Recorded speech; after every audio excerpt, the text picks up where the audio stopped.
In this brief clip, I will talk about our Level 1 crash course plan and share some thoughts on how you can maximize the probability of passing the exam.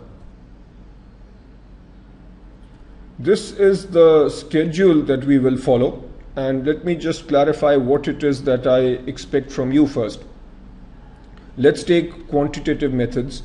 By 1st May, I want you to do your review, and this means that you go over the study notes that you've been preparing from.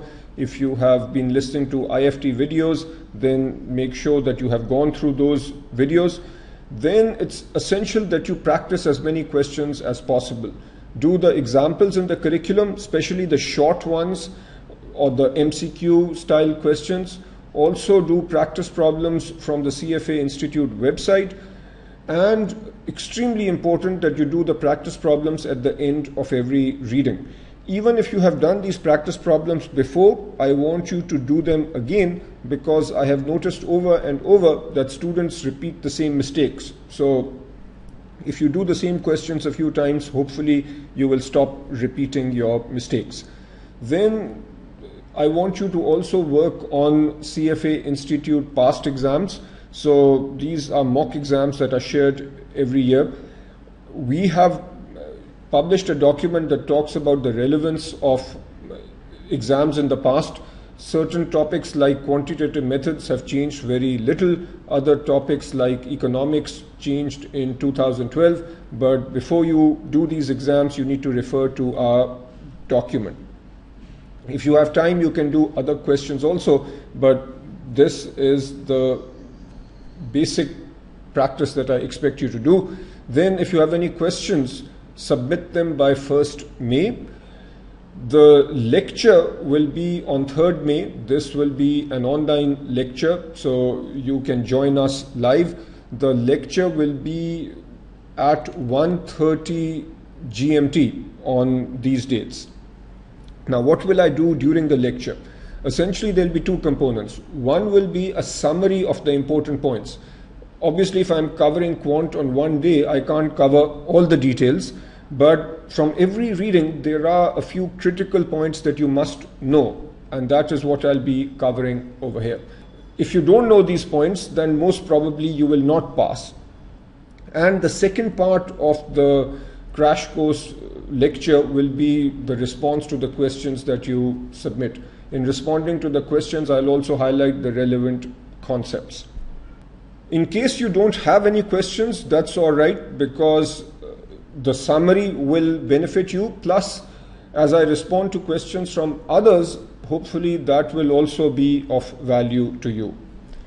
In case you join the crash course somewhere in the middle, that's also not an issue, because a video archive of earlier recordings will be made available within 48 hours of every session. Now let me deal with the question of how much is enough. Students keep asking how much studies is enough, how much practice is enough, so I will try to respond to that.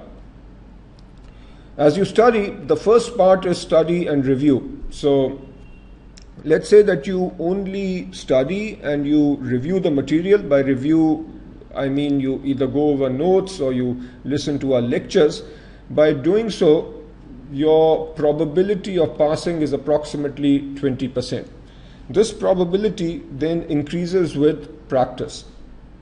I want you to practice the problems at the end of the curriculum, practice examples, especially the ones that are short and in MCQ format. Also practice from other sources. So these are you will find some questions on the CFA Institute website. You can find questions published by other prep providers, so do those. And during the last few weeks, you must do mock exam questions, and I've talked about these mock exams on the previous slide. You can do CFA Institute mock exams. The most important mock exam is the 2014 mock exam that you will find online.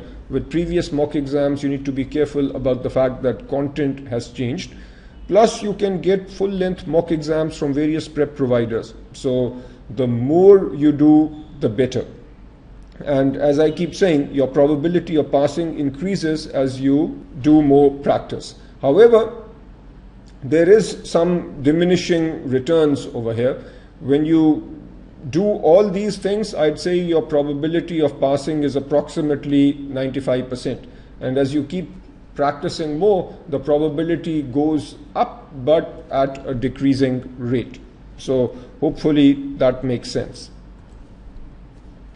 With that, I'll end this brief presentation, and again, I will emphasize that the key to passing the exam is lots of practice.